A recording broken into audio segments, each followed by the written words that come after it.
হ্যাঁ ফ্রেন্ডস, এখন আমি যাচ্ছি সুপর্ণাকে সাজাতে। তো এখনই গাড়িটা ছাড়লো, এখন ঘুরতে বাজে 1:30। তো আধ ঘন্টার মধ্যে পৌঁছে যাবো ওখানে। তো এবার চলে যাচ্ছি সুপর্ণাদের বাড়িতে, শ্বশুর বাড়িতে আর কি। তো আমাদের যাওয়ার কথা ছিল 2টোয়, তো আমরা ঠিক টাইমেই পৌঁছাবো।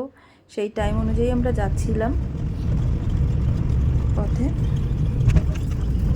আজকের ওয়েদারটাও ভীষণই ভালো ছিল। কিছুক্ষণ পরেই আমরা পৌঁছে গেলাম ওর বাড়িতে। তো তখনও কিন্তু ওর ভাত কাপড় অনুষ্ঠান হয়নি, যার কারণে আমরা একটু ছাদ দিয়ে ঘুরে আসলাম সুপর্ণার সঙ্গে, আর একটু ভিডিও করে নিলাম ফাঁকে। তো ওদের পাশেই খুব সুন্দর গাছ ছিল, তো কিছু ছবিও নিয়ে নিলাম, ভিডিও নিয়ে নিলাম। ওর ভাত কাপড় অনুষ্ঠান হবে, তারপর ওকে সাজানো ছিল। তো দেখুন, এখনও ভাত কাপড় অনুষ্ঠান হয়নি, রেডি হচ্ছিল। কি আর করব, তো ভাত কাপড়ের ক্লিপগুলো নিয়ে নিলাম, ভিডিওগুলো নিয়ে নিলাম। তো এখানে অনুষ্ঠান হচ্ছিল ভাত কাপড়ের।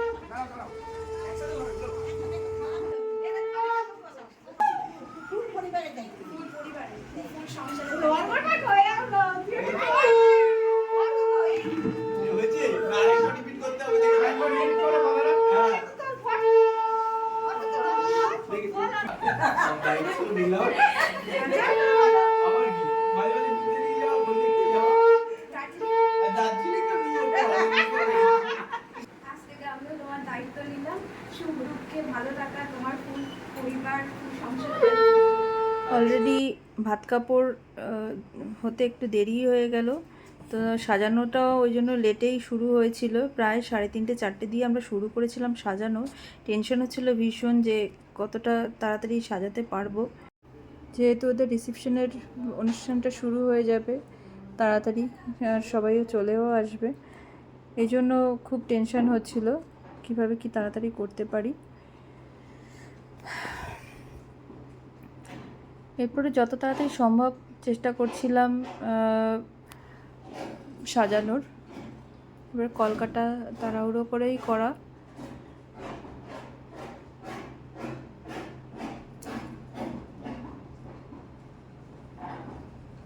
কলকাতা দেখে আপনার বলবেন কেমন হয়েছে।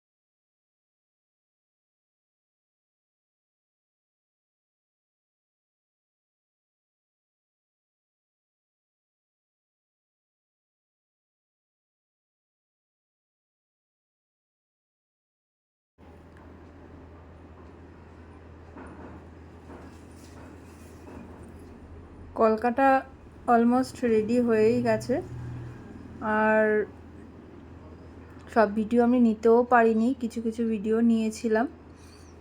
তো লাস্টে যে ভিডিওটা নেব বা ছবি তুলব সেটাও অপশান ছিল না, যেহেতু লোডশেডিং হয়ে গেছিলো। এত খারাপ লাগছিল যে আমি লাস্ট মোমেন্টেই আমি ছবিগুলো নিতে পারলাম না। তো যতটুকুই আমি নিতে পেরেছি সেটুকুই আপনাদের শেয়ার করলাম। তো ভালো লাগলে অবশ্যই আপনারা জানাবেন যে কেমন হয়েছে, ব্রাইডকে কেমন লাগছে। তো রিসেপশন লুকটা আপনাদের কেমন লাগলো সবাই কমেন্টস করে আমাকে জানাবেন, আর হেয়ার লুকসটা আপনাদের কেমন লাগলো সেটাও আমাকে জানাবেন। হেয়ারের আমি কোনো ভিডিও নিতে পারিনি, কয়েকটা ছবি শেয়ার করলাম। আর যেহেতু রিসেপশনের সময় ওই সময় কোনো ছবি তুলতে পারিনি, শুধু বিয়েবাড়িতে যেয়েই কটা ছবি তুলেছিলাম। তো কেমন হয়েছে আপনারা জানাবেন অবশ্যই। Thank you.